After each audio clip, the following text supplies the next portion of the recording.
ukubonga nje ukubonga mfowethu ukubonga sinedlulisa ukuthi nje umcimbi uhambe kahle akukho kulimele noma ke bekhona benzile lapha dancing emalokishini laba abamadlongadlela kodwa uhambe kahle.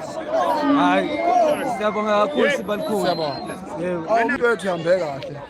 Into esiyithanda ukuthi sikusho thina sithi abahambe laba abangenamaphepha. Okunye asikho racism, xenophobic, asixabani nabo sithi imali ayithatha abantu bayo iyolungisa inkinga zakhona, iTanzania ithatha abantu bayo bayolungisa inkinga zakhona, iZimbabwe ithatha abantu bayo ama-Nigeria awathatha abantu bawo bayolungisa inkinga zabo ngoba nathi sikuphethe lapha eSouth Africa isinkwe esinakho esefamily senele thina yilokho sikubona ukuthi abesukona izwe labo ebese beza welethu uma bahamba izwe labo lineyinkinga ababuyele bayolungisa uhulumeni wabo nathi silungisa owethu yilokho esikushoyo. Awu Mhlonishwa ngiyabonga. Ngicela utshela ababukeli mhlawumbe imininingwane yakho. Igama uMthembiseni waThusi ohlala lapha eHostel eDalton. Ilokho engichaza. Cha Mhlonishwa ngiyabonga. Hayi bakubonile vele ukuthi ngibona hayi ngiyabonga kakhulu. Mhlonishwa. Okay. Yebo mhla ka-30 namhlanje intatheli bezisitshela ukuthi hayi kuzobe kufiwa namhlanje nohulumeni ngizokuthiwa ukhiphe u600 million ukuzogada kodwa ngiyabona ukuthi into yeni ihambe kahle. Nami ngisayiphethe ifoni ngikhuluma nananini. Yes mfethu uhulumeni wase South Africa usibukela phansi. Uyisondeza khona uzozwakala. Usibukela phansi kanti kufanele afunde ukusihlonipha siyahlonipha thina sizingane zakhulela emakhaya hloniphaya. Futhi ke asiyenzi lento wena bhuti ngathi ngoba sizonda abantu cha sibazonda in fact la sibathanda khona. Labantu bakithi bako Malawi bako Zimbabwe abaningi. Uma ubabuka lapha labahlala khona bahlala fethu endaweni eziningi baqashe bonke ngoba bakwazi uku-afforda i-rent ephilayo. Bayahlupheka belasa bahlushwa yini bahlushwa ukuthi basebenza behola imali engekho ngoba bancingile ngithi abanamaphepha. Ingane zakithi zako Malawi zako Mozambique iqhashazwa abantu lapha bamabhizinisi. So sithina no lento futhi ayijuli kakhulu.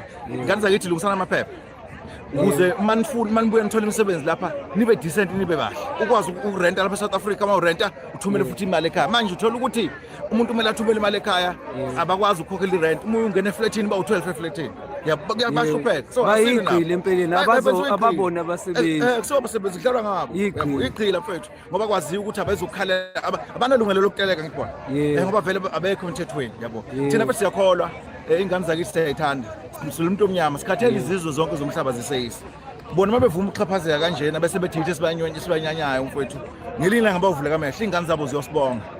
Mhlonishwa izandla zami ngingcolile.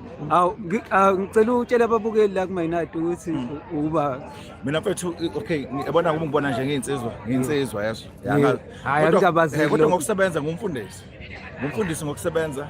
Yes ngumfundisi ngokusebenza. Enye into lesizama ukuyilungisa ukuthi umuntu akumele umekholwa bese bayingisi angiselingisi mina ngiyakholwa futhi ngokupheleleyo kodwa ngiselingisi.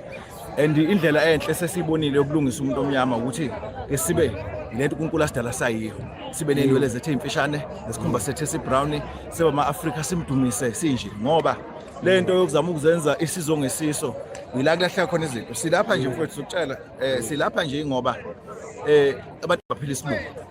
Iqiniso lelo baphila isilungu umuntu yabo nje lapha kunengane ecishe yalimala la ingahloniphi. Ngithi ingane ayisafundiswa ukuhlonipha ngani ngoba izingane ziyisilungu endlini kuyalinganwa endlini umngane nabazali ingane ayazi indawo yaso. Ufuna ukubuyisela izinto mfethu ngoba izuze liphile ukuze kusasa izingane zethu zingahambe emoyeni. Ngithi ufune siphakame. So nginsizwa mfethu insizweni ke igama lami ke mfethu into ewalapha ke insizweni ngoba siyayo isibongo ekhaya kithi sikhukhwaneni ngoMandlakazi. Hawu kaNongoma umsongo wensimbi ayibe ekhanda athi amagwala ayombalekela. Yes ifuna uyathantasa yesikhokho wami lo ngoba mina ukhokho wami kwakuwumntwana ohayana umhembula benkomo zabathu umlomo njengembuzi owayomne wabo.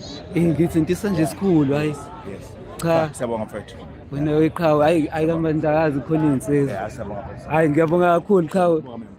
Yebo.